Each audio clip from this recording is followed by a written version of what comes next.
I believe you will agree with me that school is expensive, and this outrageous school expense can be distressful and frustrating to students, especially if you are from the middle and low class family. But thankfully, there are some individuals and organizations who are capable and willing to sponsor indigent and qualified students, and that is what this video is about. In this video, I'll be sharing 5 tips that will increase your chances of getting multiple undergraduate scholarships in Nigeria. What is up, guys? If you are new here, I'm Wealth. I'm currently a second year medical student of University of Ibadan. Please subscribe if you aren't already and click on the notification button so you will not miss any of my subsequent videos. Without further ado, let's jump right into it. Number 1 tip is to have an excellent O-level result. If you are watching this video and you are probably in your secondary school or you've not yet written your WAEC, I'm going to advise you to try as much as you can to get an excellent result. Having A and B in your result is very useful. Like before I got to my SS3, there's this notion that all you need is C credit in your WAEC. Actually, there are a lot of rewards that come with excellence. And if you've written your WAEC and your results are just average, just like mine, hope is not lost yet. And later in the video, I will talk about it. But for you that have not yet written your WAEC, let me give you some examples of where WAEC result really matters. In 2018, NLNG, they awarded scholarship based on O-level result, that's WAEC result and UTME result, without any interview or exam, nothing. It was just their WAEC result and JAM results, and they are going to be paid, I think, 200,000 every year, provided they can maintain a high GP during the school. Just imagine if you got 200,000, will you not even be motivated to maintain a great GP throughout your university years? You will, of course, but getting it is not that easy. Another case where WAEC really matters is in federal government scholarship. I believe you've heard of federal government scholarship as a secondary school student, or if you are just out of secondary school. And it's a scholarship by the federal government where they send students to countries like Cuba or Russia and a couple more other countries. And one of the criteria is for you to have excellent WAEC results, have A's and B's. So if you've not written WAEC yet, I would implore you to try to get A's and B's. Like, study for it. It's a feasible thing. You could do it. The tip number 2 is to apply for many as you come by. Yes, you're going to see a lot of. There are actually lots and lots of scholarship. I'm going to mention just a few of them, of the commonest one that award students handsomely. But there's this tendency that you will not want to apply for them because this process of application, it costs you nothing. Most of them, like 90% of them, do not ask for anything. You don't have to pay or register for anything. All you have to do is just scan your results and upload it to their site. That's all you need. But even this little thing, people find it difficult to do. Like, it's usually stressful to do, and people who really want scholarship end up not getting them because they do not apply for enough. The more you apply, the greater your chances of getting it.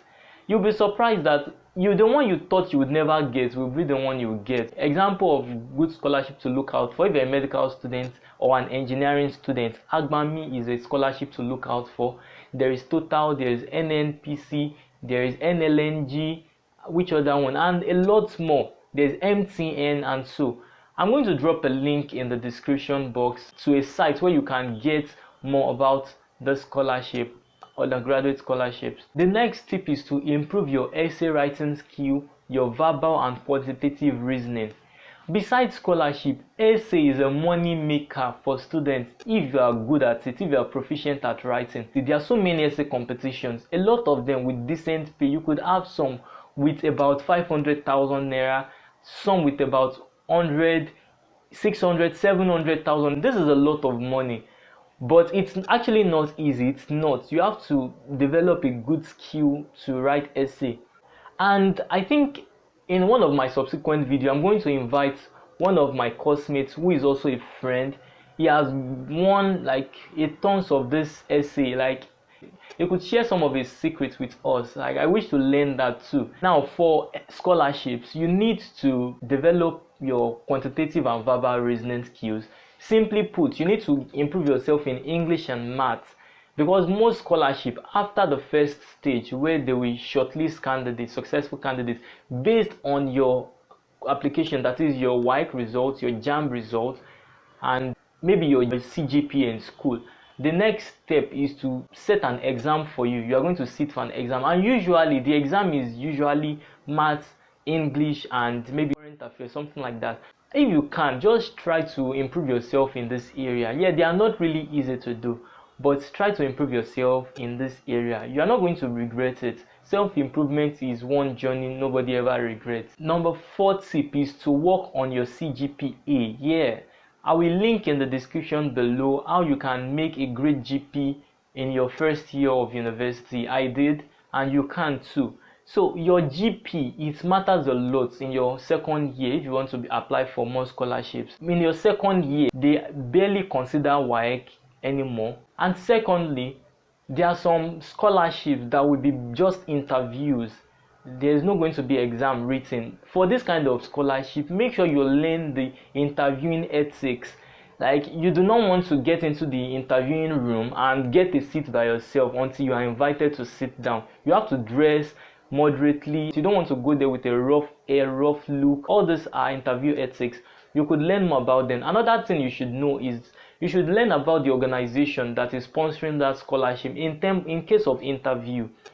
And the last tip, which I feel is also very important, is that do not feel dejected when you do not get the scholarship even after applying for them. This is not just about your grades. You could have the grades, you could write the best essay and apply for the scholarship and might not be considered. At the end of the day, it can really be painful. It really is. I've been in that position and I can tell you. But you should not feel dejected. That's not your fault anyway. But there are other alternatives you could use to make money. Essay writing is one which I've talked about, which hopefully I'm going to be inviting one of the best essay writers in my class to talk to you guys on. And beside essay writing skills, you could venture into business. And I believe that's all for today. I hope you find this video helpful. If you did, please make sure you smash the like button. It helps in YouTube algorithm. And share this video with your friends that you think may also find it helpful. And lastly, please subscribe to this channel. It is a growing community of students who want excellence, and joining a part of this community is something we really appreciate. And that is all for today. Bye.